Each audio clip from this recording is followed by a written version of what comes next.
Well, kids battling cancer are certainly missing out on many childhood fun and games. Yes, but every year, thanks to some very dedicated adults, young cancer patients can forget about their cancer fight for a day and just be a kid.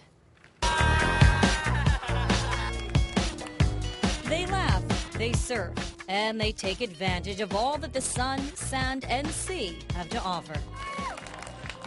But behind these smiling faces lies a harsh reality.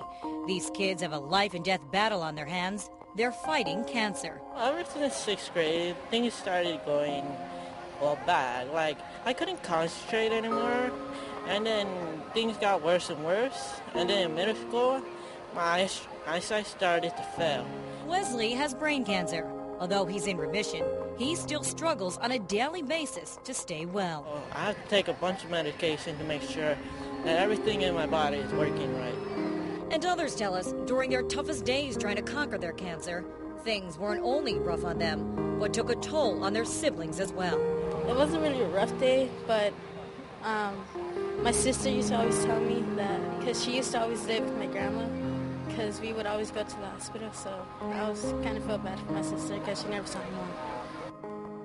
Many of these kids seem more concerned about how their cancer impacted their families than themselves. So it was wonderful to see them be able to put aside their fight for a day and just be a kid. For the past 18 years, the Malibu Boardriders Surf Club has teamed up with Camp Ronald McDonald to create Camp Good Times. The highlight of the day, the surfing. What we're really trying to do is accomplish them eating and having as much fun as they can and not getting hurt. Suiting the kids up is the hardest thing for the day. Some very helpful volunteers assisted the kids with that. One down, one to go. Once they got that out of the way, and after a few quick tips, it was time to give surfing a go.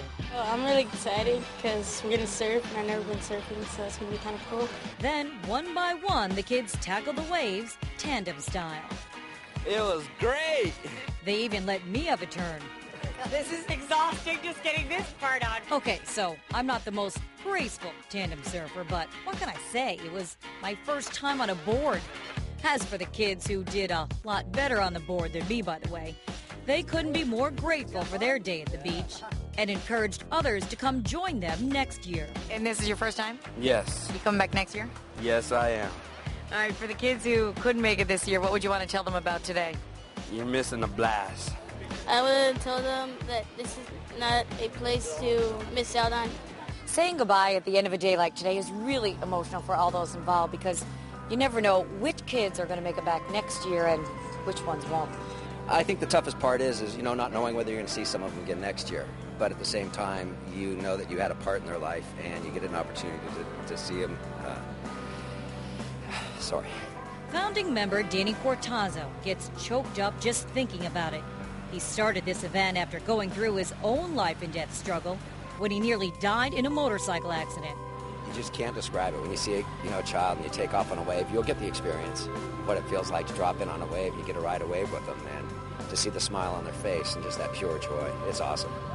And so, at the end of a fun-filled day, all were left on an emotional high and a desire to all meet up next year in Malibu for more good times. Oh, it was just such an emotional day. It really, really was. And I want to thank the Malibu Boardriders Surf Club and Camp Ronald McDonald for letting us tag along.